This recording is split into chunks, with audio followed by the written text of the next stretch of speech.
Hi everybody. The home buying process doesn't always have two negotiations, a price negotiation and a repair negotiation.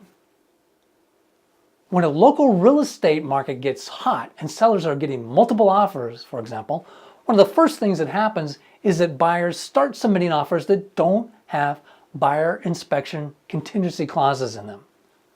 Sellers much prefer offers that don't have buyer inspection contingency clauses in them.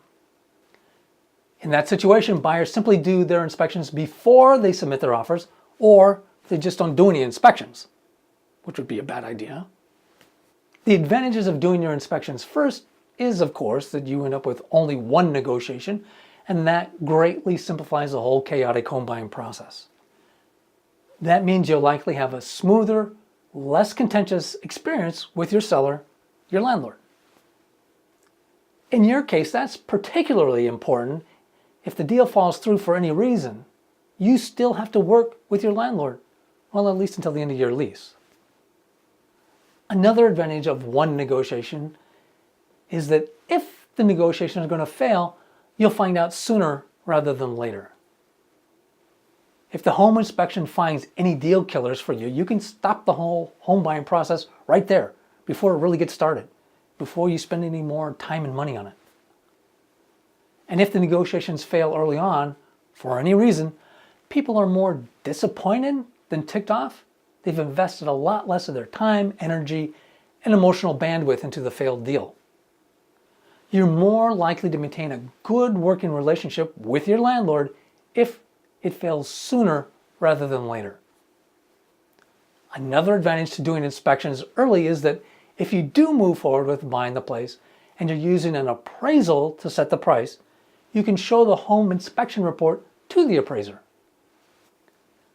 That way you'll feel a lot more confident that the appraised value accurately reflects the current physical condition of the home. Of course, there are also disadvantages to doing your inspections up front. Well, actually, there's only one disadvantage. If it ends up that you can't come to an agreement with the seller on price and terms, you've already spent money on the home inspection, and that money is now lost forever. Of course, that also happens in normal sales. If a normal buyer cancels a contract during the buyer inspection contingency period, that normal buyer is also out their inspection money. Real estate agents often don't explain this risk to buyers well, and buyers can flip out when they realize they paid for a home inspection on a home they didn't end up buying. Nevertheless, if you think it's very likely you'll be able to come to an agreement on price and terms with your landlord, then doing the home inspection up front makes a lot of sense. Or if your landlord has agreed in concept to the idea of basing the sale on an appraisal, that's an excellent sign that you'll be able to come to an agreement on price and terms, so then there's less risk in you doing your home inspections before negotiating price. There is some downside risk, but doing your home inspections before negotiating the contract can simplify your home buying process and increase your odds of success. Okay, you're almost done with this course.